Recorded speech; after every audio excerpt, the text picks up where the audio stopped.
Hello everybody. Hello everyone there. And welcome back to the Bro and Sis Review. I'm Lucy. I'm Cameron. And yes, we are back. We have been off for about a week or so, but we are back, and we are back for another review. This review is a little bit different, also nostalgic also.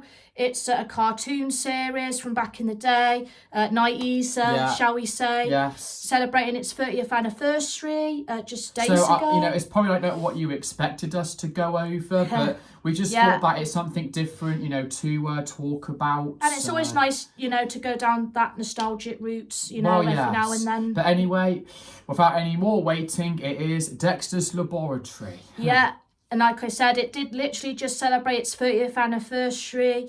So, why not talk about Dexter's Lab at this moment of time? And let's just crack on with this review, shall we? Yes, yeah. So we're just going to explain just a little bit of history about how it was created. About the show. We don't know too much, so we're not going to elaborate. We'll just sort of talk about as much of it as we possibly can. And we'll just carry on from there as usual. Yeah. So the show was created by Genndy Tartakovsky. Sorry if I said that wrong. I know he's got a very long surname. But he's also created shows like Samurai Jack sort of later on. Yeah. And also he's also responsible. Was another popular show. For the Hotel Transylvania films.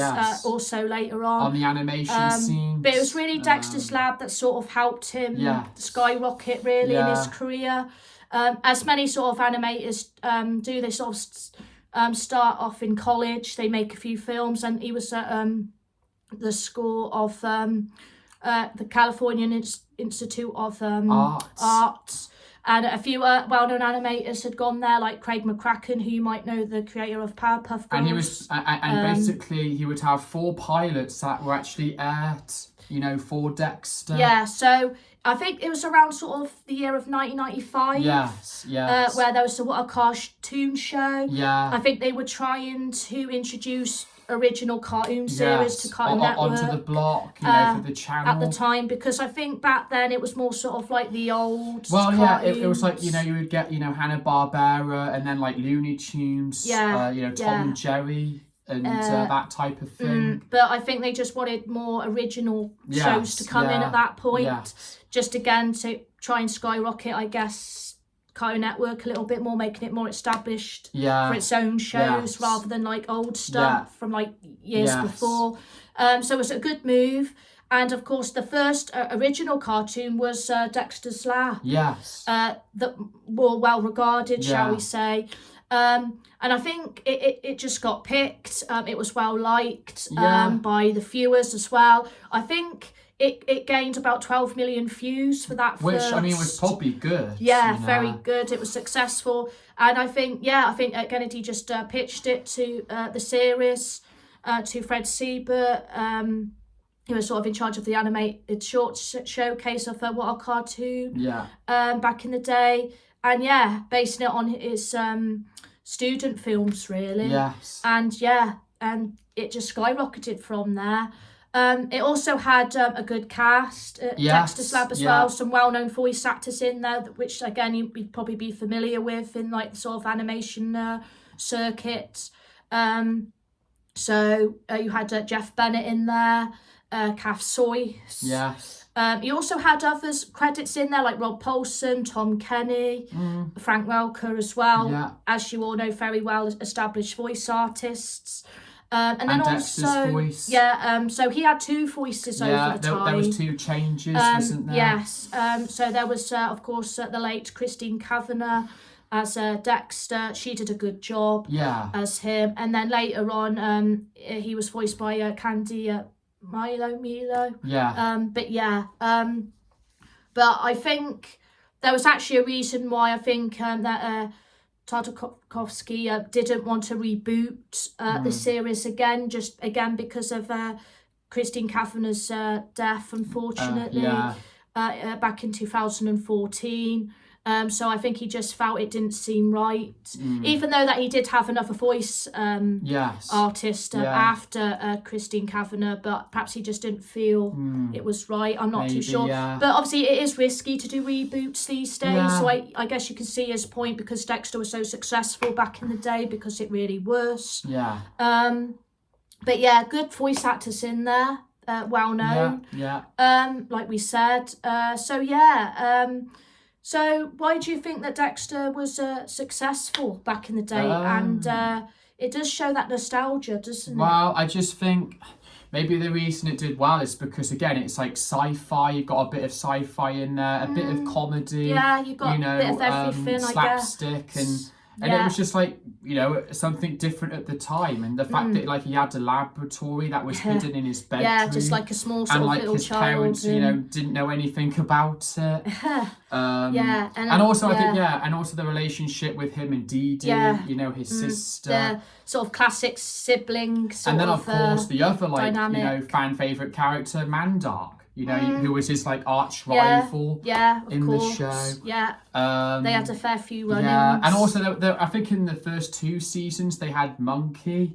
So they would have like, I think, episodes that he would be in. Yes. But and so I just think that's why I think Dexter did well. I just think, it was popular for Cartoon Network at the time. And because the first so obviously the first 2 series that were sort of released first, so they were sort of between April of 96, so the 27th of April 1996 actually did properly debut. Yes.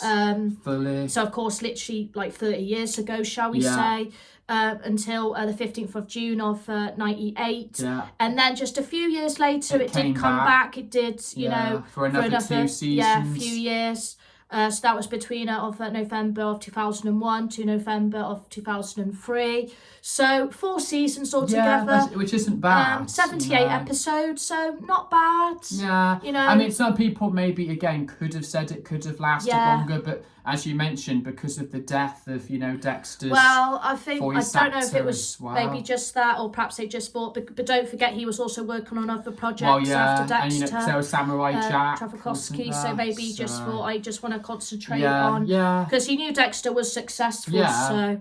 and it was successful. I mean, it did win it lasted. Some Annie Awards, actually. There was actually a Dexter movie as well. They did like a spin-off movie video, to the show.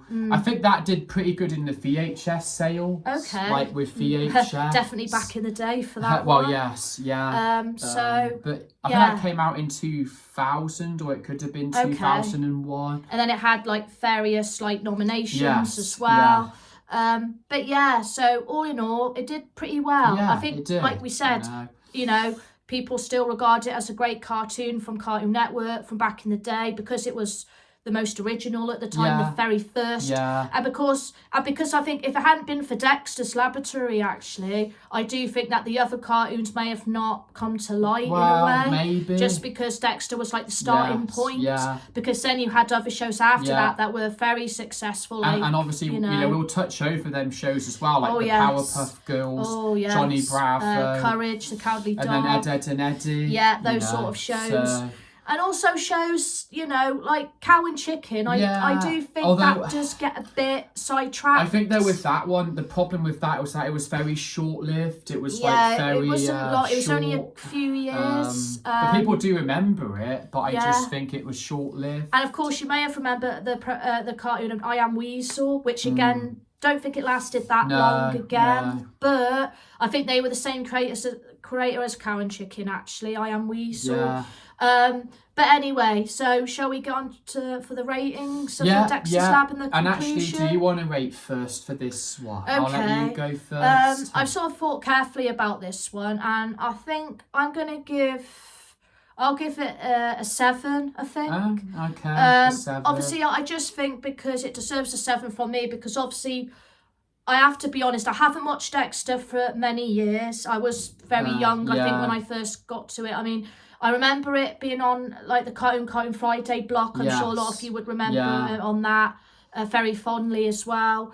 If you had Sky, of course, and as well. I do slightly remember watching it, but I just thought at the time that it seemed quite a good show. It was different, and like you said, like the dynamic between Dexter and Dee Dee, his sister, and even like his parents had some funny moments in there, and like you said with the monkey, and I just think also like there was like a funny episode where he gets chicken pox as well. Oh, I think that might be a classic one actually. I remember that one. And sometimes when like all his sort of like, I guess his sort of inventions or it didn't all work. No. And I think Dee Dee would mess them up. I think sometimes Dee Dee. And then it would be and then I guess Dexter would get like the crossfire off it all. But I just think it deserves a 7. And like I said, I'm glad it existed and it still exists today. And give it a good 7 out of 10. I will say again, it might have again lost some popularity in recent years because it's been so long since it ended. Like I said, I'm sure a lot of you, who watched Cartoon Network back in the day, and like again for a bit of nostalgia for people, it's still well regarded. And I think, well, for my rating, I'm gonna probably say a 7 out of 10 as well. Okay. Just because. Again, I don't regard it as the best out of the cartoons, but again, as you mentioned, it started off, it did start things off. It did sort of get the bandwagon rolling for future cartoons, and also it's actually animators like Craig McCracken and he worked on this show. Like I said, and he was the creator of Powerpuff Girls later on, so I think that sort of helped him as well. But I think Tartakovsky helped McCracken out a lot because they met at the same college, the California Institute of Arts anyway, so they were friends. And but a few well-known animators in there that you may have heard of, but so I think, a 7 out of 10 for me. That seems about fair, it's had a good legacy as well, and I mean, 30 years ago, good grief. And it still was successful in its time. It did do okay. It was very big at the time, massive for Cartoon Network at the time. It did bring in a lot more viewers. It launched really off did. the cartoon block. So you could say. I mean, there was 2 Stupid Dogs as well. I forgot to mention that was literally. There was that. That may have been a bit more for the bandwagon actually, and I know that. And Seth MacFarlane worked on that as well, I think. Oh, okay. That 2 Stupid Dogs. I mean, there was a fair few, like Tartakovsky and Craig McCracken worked on that as well. I mean, that was a show that I didn't really know much of, but that was another one that was also of that time. And we're going to leave it there, folks. But just lastly, in closing, before we end this, that hopefully tomorrow we are going to be seeing the new Michael biopic film. Yes, so we will be, of course, coming back to do a review on that. When we've seen it. In the past few days, so definitely be ready to check out that one. So give it a good looking out there. And thank you very much for watching. Please like and subscribe. We hope you are enjoying watching our videos. And we hope you like this video. Yes, and it's goodbye for now. Goodbye for now. We'll see you again soon. Goodbye. Goodbye.